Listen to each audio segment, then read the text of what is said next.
I put my half-sibling in timeout, but my stepmom thinks I was way out of line. Maybe he needed to go in timeout. Sometimes you gotta put them in timeout. I, 19 female, am the child of divorced parents. I live with my single mother 75% of the time and have constant visitation with my father and his remarried family.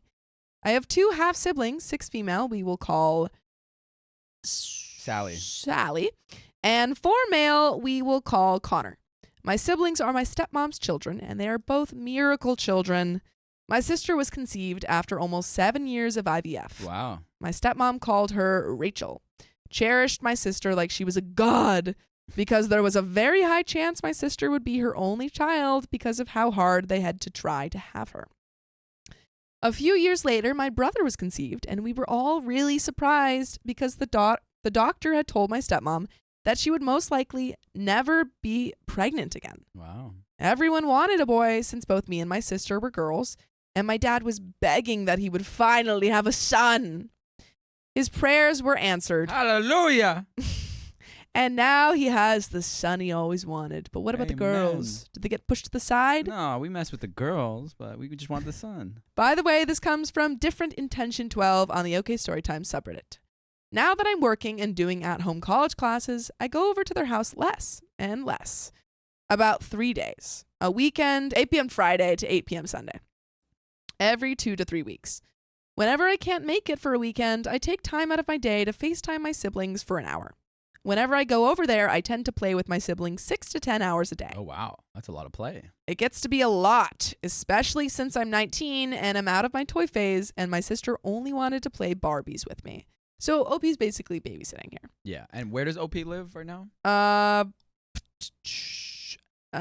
Working and doing at-home college classes. I don't know, but Okay. not with them. Got it.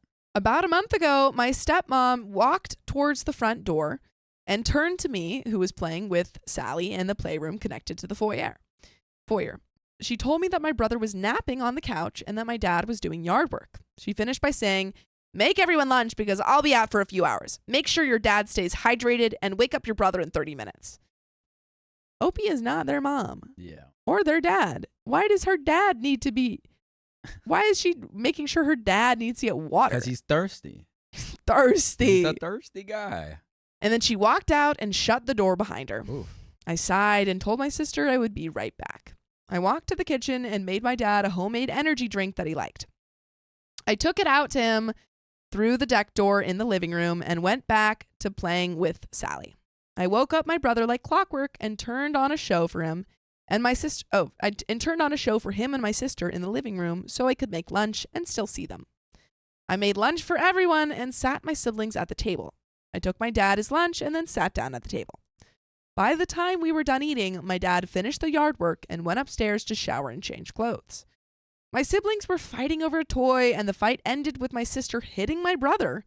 I scolded her and put her in timeout because violence is not okay. I had her sit down in a different spot than the normal timeout spot, which is sitting against the door, because my stepmom would be home soon and I didn't want my sister in the way of the door.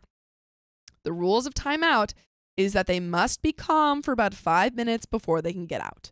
The longer they cry and complain, the longer they sit there. That's actually kind of a good timeout rule. I disagree. You're against this?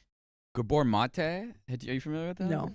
He talks a lot about child psychology, but he shares that to place a child that is having like a temper tantrum or is like angry in timeout until they're better or until their emotions it's not goes away regulating their emotions well. Is essentially not teaching them or not modeling how to regulate their emotions, and it's actually saying like you'll be banished until your emotions go away. In a sense, to the child, to the child's brain, that is like what is being conveyed.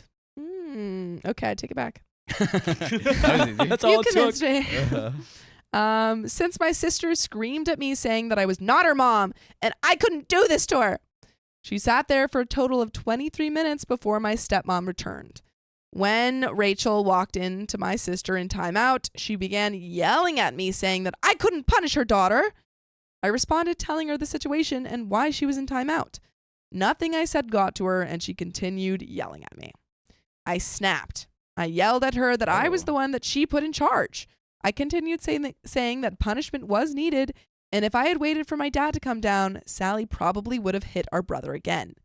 I ended my rant saying, "You left me alone with your kids for hours without any prior notice and expected me to parent them.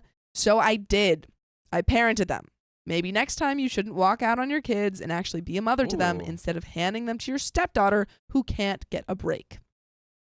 Which honestly, I do think that is fair. I think that OP was placed in a position where she was a kind of, she was an authority figure. Yeah.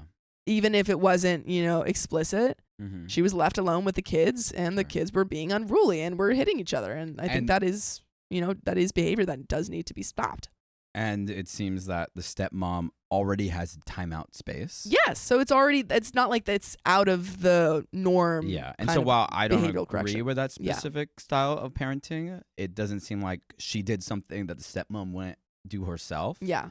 I think it was just the fact that she did it. Mm-hmm. Exactly. Yeah. No, I think that is very frustrating. Yeah.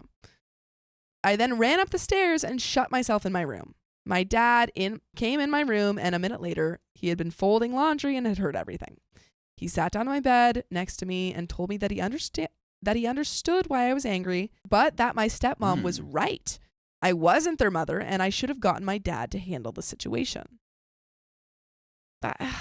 Okay, but that's just, I don't know. This is annoying. I think that if OP, it's not like OP was using corporal punishment. This isn't a punishment that's gonna, scar them in any ways. Hopefully. Unless you're talking to the child psychologist. But I think this is, it's the same thing that would happen if you had a babysitter. They would have to try and keep the kids in line and stuff. And if you leave your children alone with someone and ask them to watch them, that is part of watching a child, is making sure that they're not hitting each other. I think that all parties should get over it, understand that there were no agreements made, and that you need some conflict in order to bring you into better agreements that everyone could be explicit and agreed to. And sound moving forward, you would say, hey, if I put you in charge, if you're making food or waking up your brother, I don't want you to punish them. I want you to get me in the future, and then move forward with that agreement in hand. Yeah, I don't know. I would think, as a person who's done babysitting before, I would be pretty annoyed if I was trying to handle kids that had been placed in my care, and they were like, "Why would you do that?" I'm like, "Dude, you were not there. Yeah. You were not there. I'm trying to stop kids from hitting each other." But also, it's just communication that needs to happen here. I know they're right. I'm not their mom, but I was put in charge, and I feel like I was justified to punish my sister for hitting someone. So I need to know, was I the bad apple? I think at the end of the day, if the stepmom was giving authority to OP to take care of the kids, that includes, setting boundaries with the kids and punishment around that. And so if you are specific about it being done a certain way, or if you as really the parent don't want that to be happening, I think that should have been communicated from the onset. Absolutely. And I think you as the parent need to do that. That's not on OP to ask all those questions. That's on you. Yeah. Have you guys babysitted before? Yes, have you ever had that? I'm sorry, to add on to that. Have you ever had that experience with the children? Oh, not where the parents came in, but I've had to when I say punish, I just mean but there is an edit. Edit.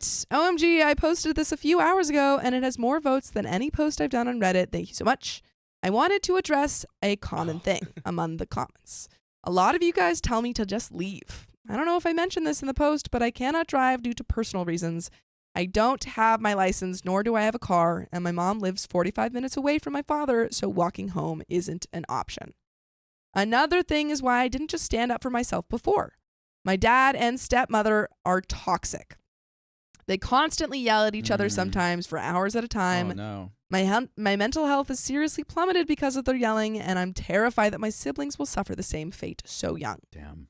I go over as often as I can to be someone they can go to if they're sad or scared when their parents are yelling. Ugh, that's so sad. But you would never be sad if you joined us live every weekday at 3 p.m. PST on YouTube, Facebook, and TikTok. We'd never yell at you. We would never yell just at you. Just each other. I'll babysit you guys. But there's a little bit left. To prove the severity of this, once when my sister was 3, her parents were fighting as always, and then they stopped and continued on with their lives. I had been sitting with my sister in my lap, covering her ears. Ugh. Ugh. When the yelling stopped, I removed my hands and she looked at me with no emotion and just said, "Sissy, it's finally quiet." It's never quiet. Oh. It literally broke my heart into 1,000 pieces. Jeez. So yeah, that's why I don't leave and why I tend not to defend myself when getting yelled at, because I don't want my siblings thinking I'm a loud yeller just like their parents. This was sad. That was a sad story. That was it, with sad ending. Very sad ending, very not sad hopeful. image. Oh, It's man. so sad. It's just the fact that like I don't think there's is so much many you can homes do with the even parents. worse than that. Yeah. And that kids have to be subjected to being in households like that. Yeah.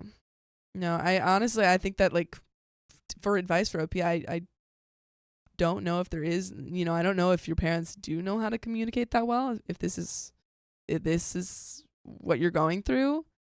But I think it's also just like important to make sure, obviously you feel guilt and you want to protect your siblings, but make sure that you're protecting yourself. The story's over.